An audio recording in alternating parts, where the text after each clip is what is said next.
بسم الله الرحمن الرحیم. میرسد روزی که ما را مرگ مهمان می شود، خانه ای آبادی ما آن روز ویران می شود. چون بگردد جان ما آن روز به فرمان خدا، در سری بالین ما آن روز فغان سر می شود. چون بگردد جان ما آن روز به فرمان خدا، در سری بالین ما آن روز فغان سر می شود.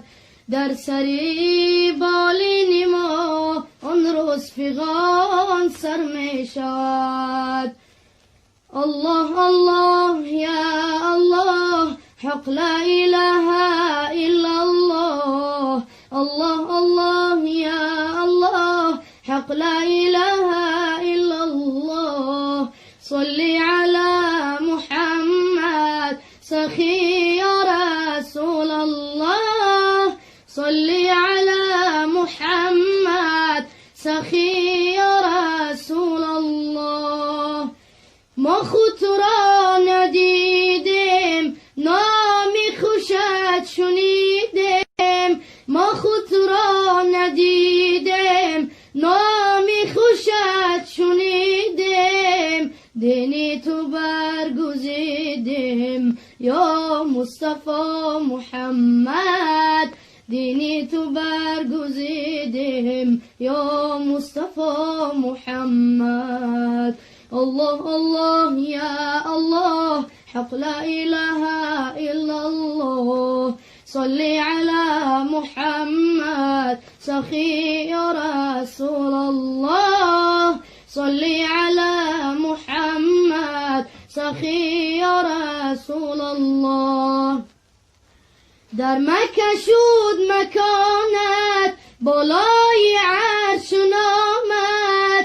در مکه شد مکانت بالای عرش نامد. حق میگوید سلامت یا مصطفی محمد.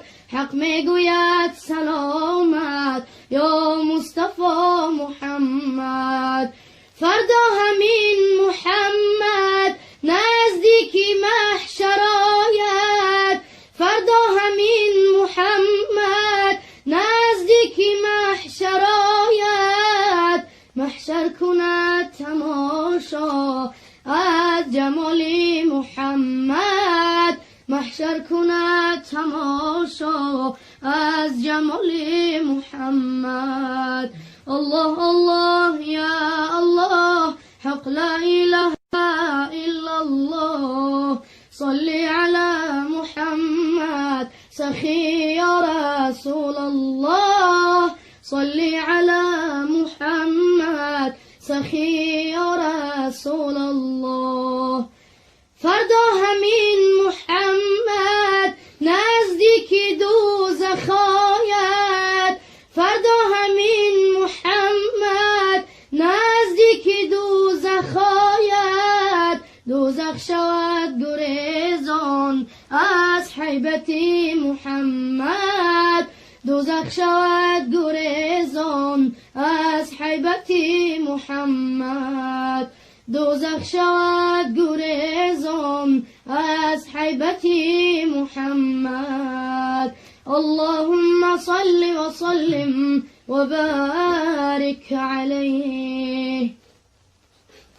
سبحان ربك رب العزة عما يصفون، وسلام على المرسلين، والحمد لله رب العالمين.